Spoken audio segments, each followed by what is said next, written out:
How to wrap a gift like a pro. Place gift in a box. Use a box for easier wrapping. If no box, place it in an appropriately sized gift box and tape securely. Prepare pieces of tape. Pre-rip clear tape for easy access. While wrapping, consider using double-sided tape for neat edges. Measure and cut wrapping paper. Determine the right amount of wrapping paper by placing the gift on a large sheet cut with slight overlap.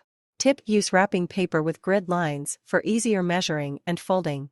Fold edges of wrapping paper. Fold over edges by an inch to hide any uneven cutting, creates crisp lines and strong seams. Wrap and secure. Place the gift box upside down, secure the paper with tape, and wrap, hiding the tape underneath. Overlap edges, fold short sides toward the center, creating crisp, pointed ends. Secure with tape. Fold bottom flaps up and secure with double-sided tape. Fold top flaps down and secure again. Add gift wrapping accessories.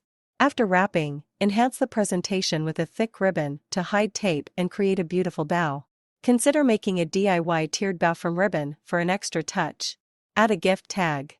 Complete the look with a handmade gift tag. Secure with tape, ribbon, or glue dots. Thanks for watching. Don't forget to like, subscribe, and ring the notification bell for our latest videos.